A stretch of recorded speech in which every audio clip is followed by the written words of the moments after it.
All right, y'all, get in here. We have got to talk about some freedom. We have to distribute it, much like candy upon Halloween, Christmas with gifts, all those things we must distribute it. It is our duty to show you how we're going to save this nation. And we just had a brand new record that you're probably not going to hear from the leftist liberal media in our economy. How does the tune $11.8 billion sound to you in a new record for Black Friday spending? If this is the Democrats' new shiny talking point of affordability, this $11.8 billion nuclear bomb is coming directly from orbit and just obliterated it. Y'all, this is going to be a big one. We've got all stuff on this, including a new bill that just dropped to make judges accountable for releasing criminals, laissez-faire like they want. That just happened in Congress.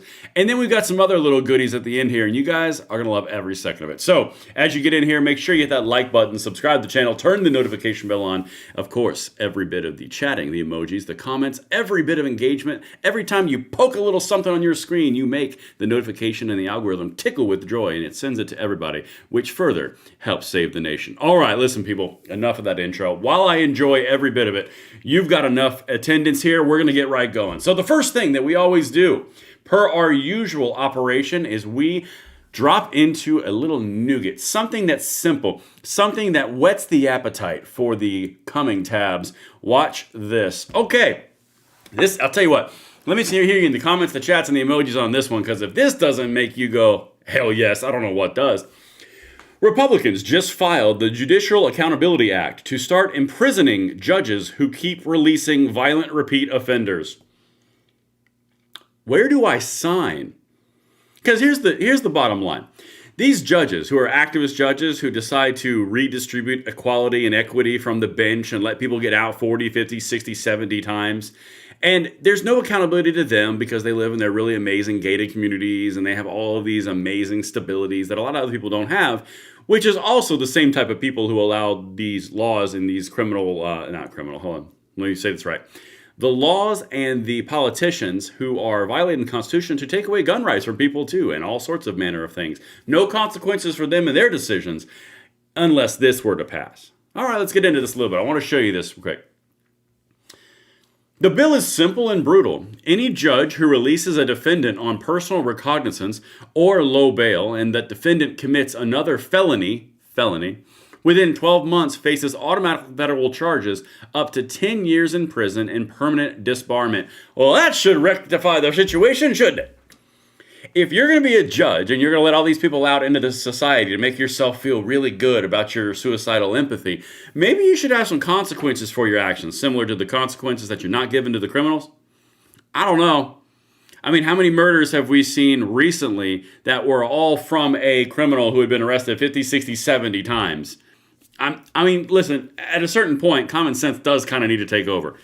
I'm not totally against this. I'm just saying, I need the details, but I'm here for it. Let's see here. Democrats are screaming attack on judicial independence, okay? But independence doesn't mean immunity when your compassion leaves bodies in the street. That's pretty, I guess, appropriate. But there you go. It's on the White House press secretary. Anyway, we'll come back to that. That'll be we'll put a pin in that one. That is going to be something that we're going to come back to quite frequently. I have a funny suspicion on. But what do you guys think about that one over there in the chats, the comments? Because I'm just saying it. I mean, I think it sounds good. I don't know. You guys seem to be aligning pretty good. Yeah, the young lady that was stabbed in the throat took a look at the guy that got a hold of her. Lou Valentino says, great channel. Thank you, Lou. I appreciate the honor of your compliment. All right, now we have 1,000+ people in here. I'm going to do the obligatory pinned comment real quick. Chats, emojis, comments make the world go round. Hit that, pin it, and we're off to the races. It is pinned. All right, people, listen. We have got to talk about some really, really awesome stuff. Watch this. All right. You remember this little nougat? And I had to set this up. You guys know that I take pride in my setups to deliver at the end with the little ga-ga, right? Here you go. Watch this. James Carville, you familiar, the old lizard from Louisiana, the Democrat sage who was involved in the Clinton administration, says if you don't want to give 40% of your income to the federal government, you don't deserve to be American. And we showed you this.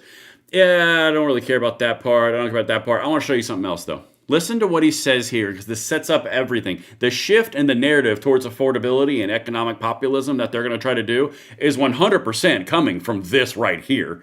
Anyway, this is important, and then I'll show you the fallout, and then I'll show you reality, because the reality is the really fun part. All right, James, take it away. Let me ask you a different question about taxes, because I think taxes, historically, Republicans have called for lower taxes. Democrats have called for higher taxes.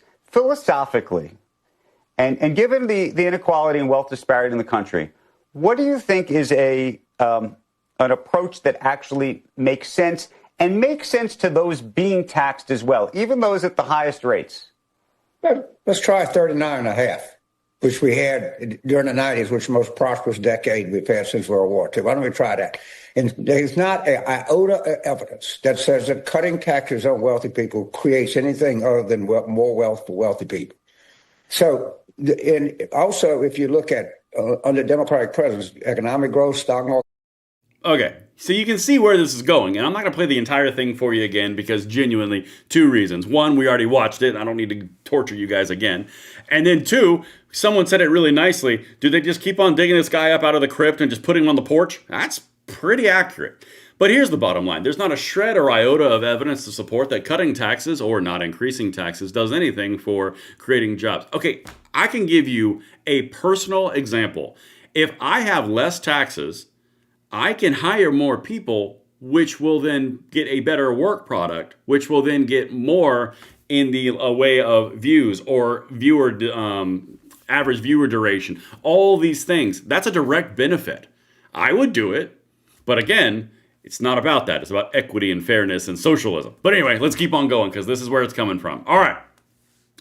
This right here, this was on CNN, I believe, last night. I want to show you the pivot here, and then I'll show you the nuclear weapon that was just detonated over their heads, EMP and everything.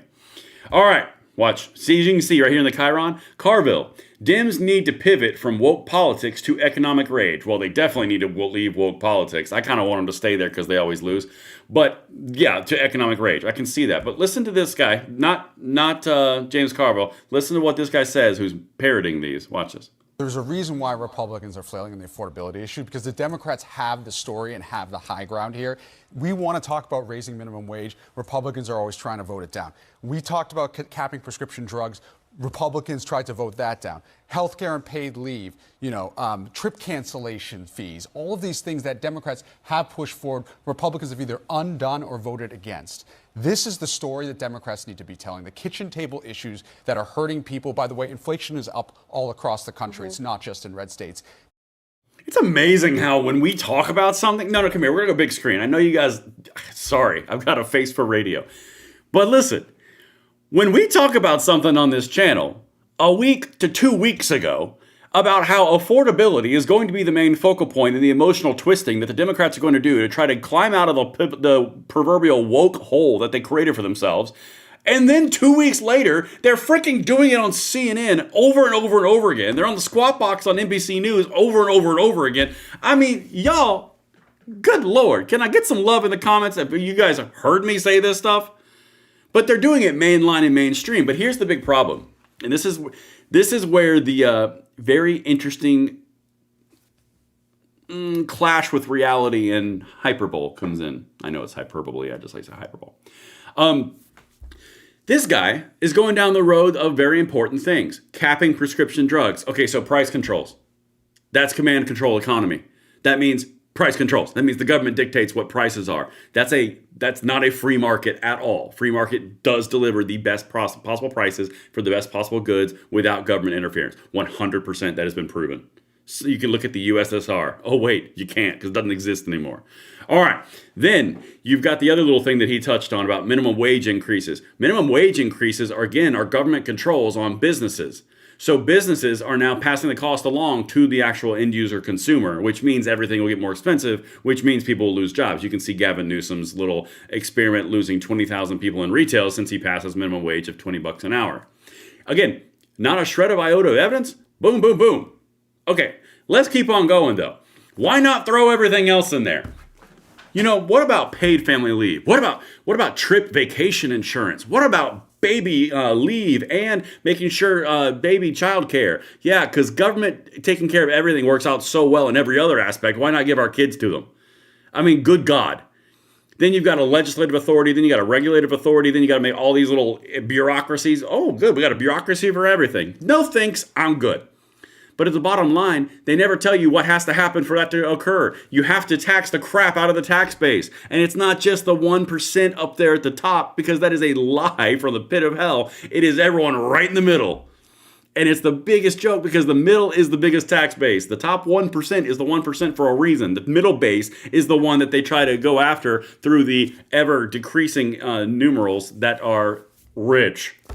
Except for them with Bernie Sanders, who now has 3 lake houses, socialist extraordinaire.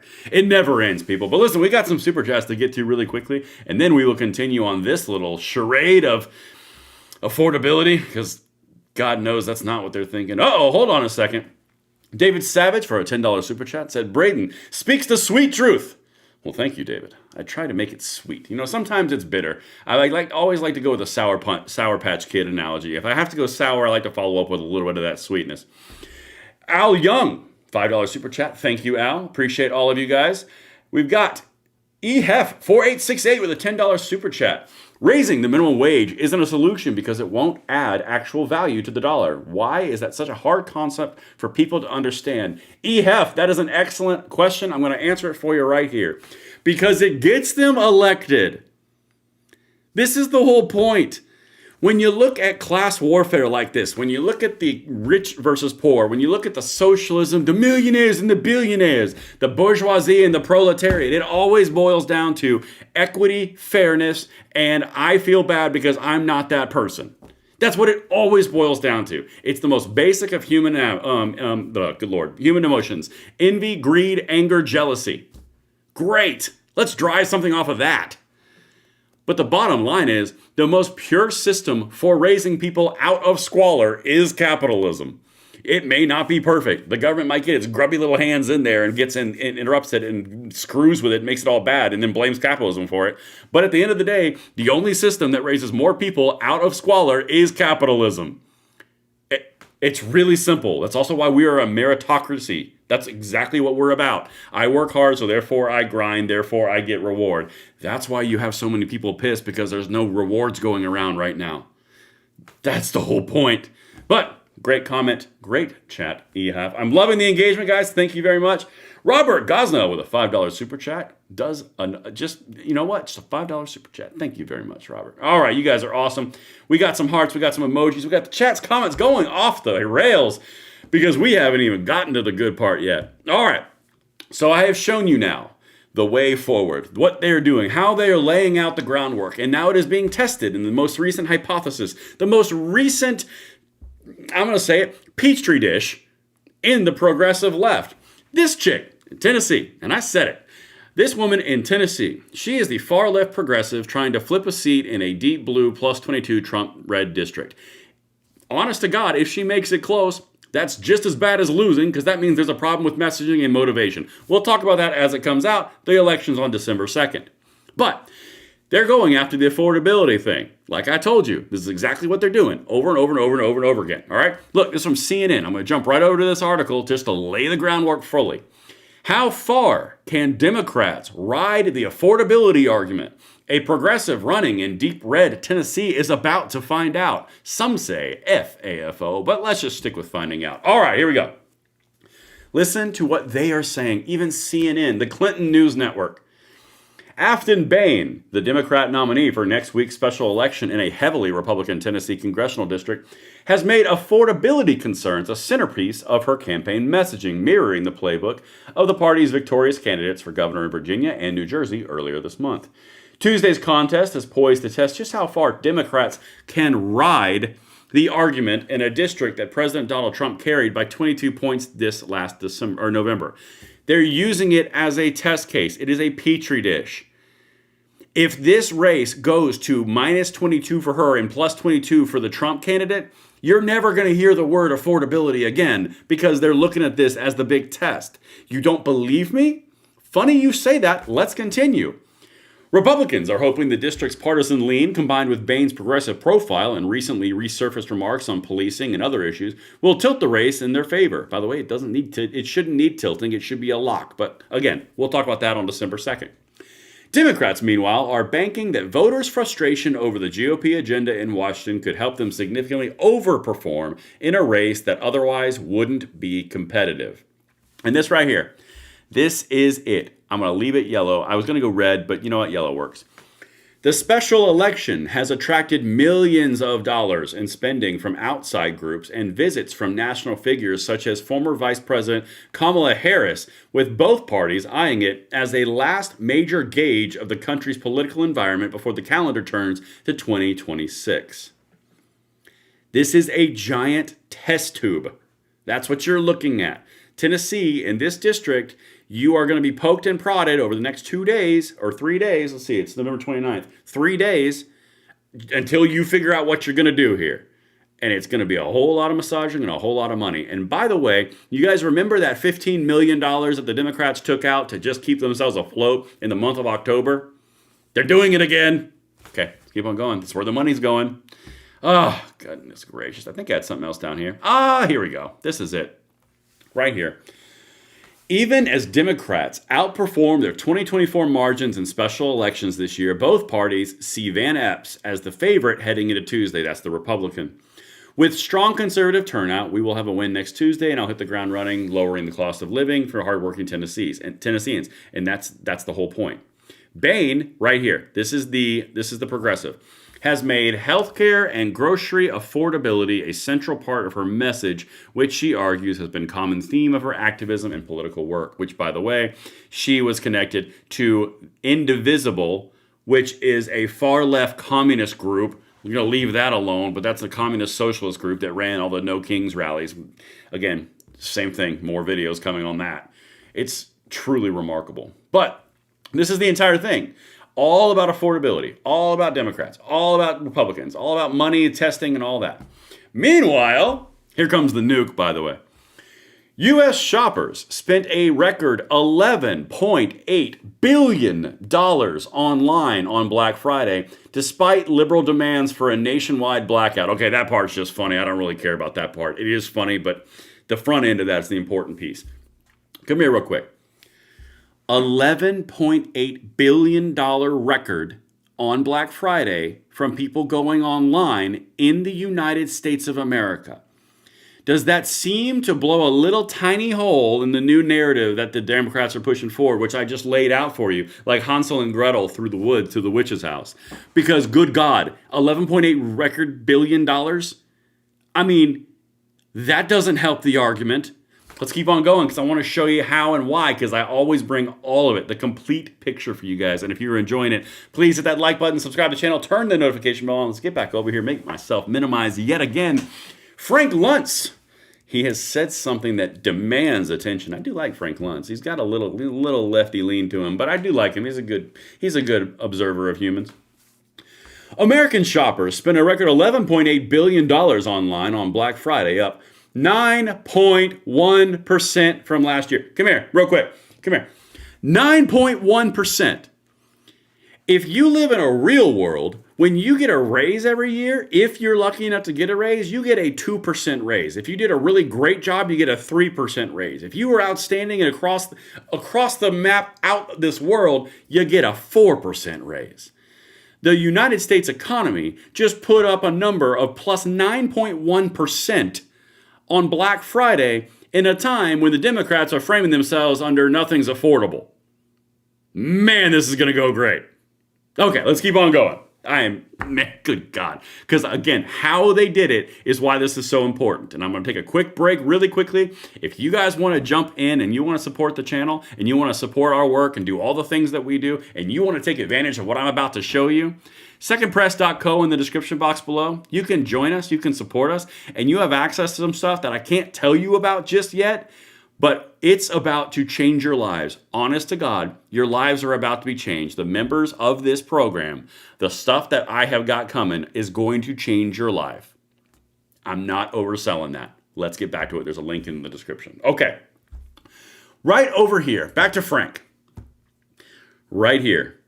AI helps drive record $11.8 billion in Black Friday online spending. Now, how did AI help drive that record? Again, I can't tell you everything, but I'm teasing it pretty hard. You're about to have what I'm about to show you through this supporting of freedom and this channel and system and all of our employees. Watch this. It's very, very along this vein. This is out of from 5 hours ago. November 29th from Reuters.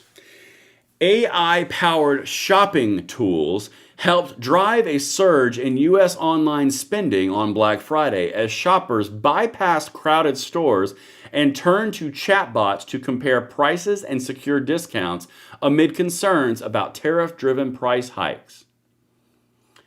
So all of the talk about tariff-driven price hikes and all of the talk about the economy is crumbling beneath our feet and all the talk about the Democratic narrative of affordability, and all that was going on, and Americans figured out a way to not only save money, increase the spending on Black Friday by 9.1% from last year.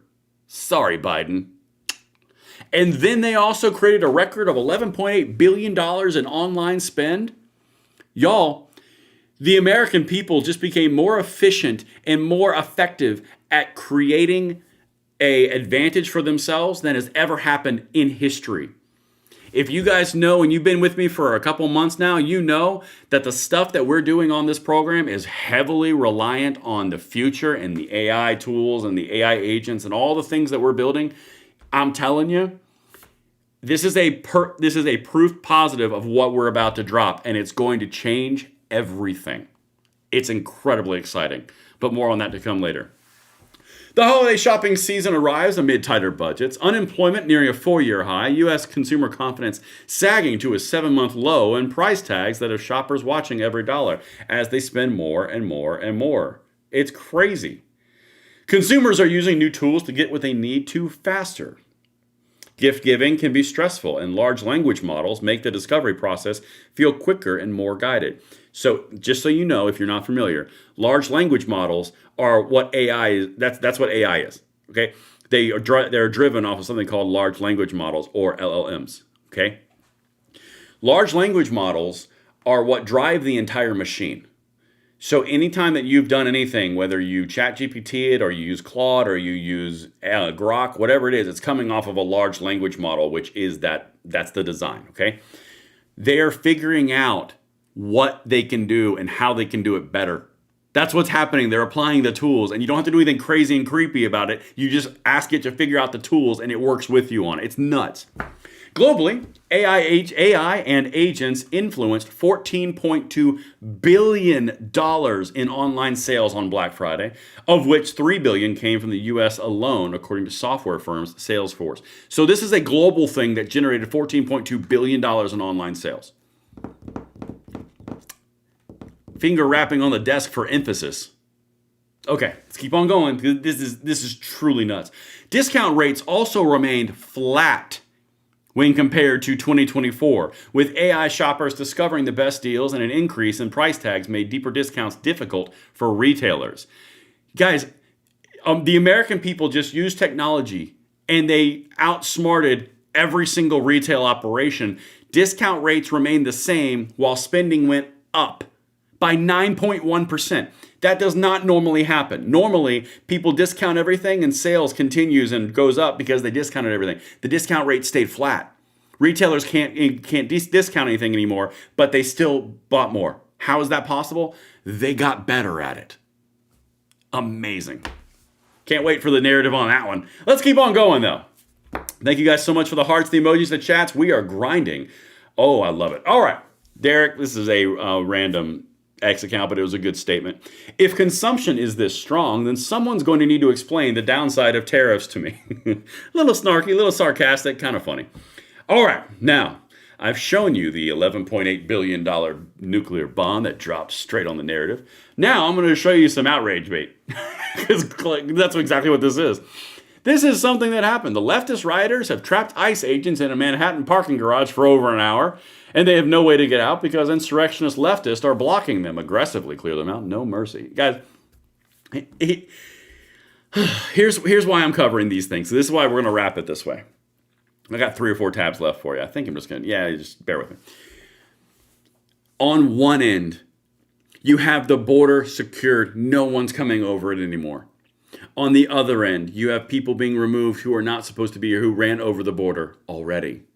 You have $11.8 billion record spend on Black Friday. You have record tariff revenues that are coming in across the board. And all the leftists can manage to do is continue to be very vitriolic around ICE agents and trap them in garages and come and basically just make noise and blow whistles because of their suicidal empathy.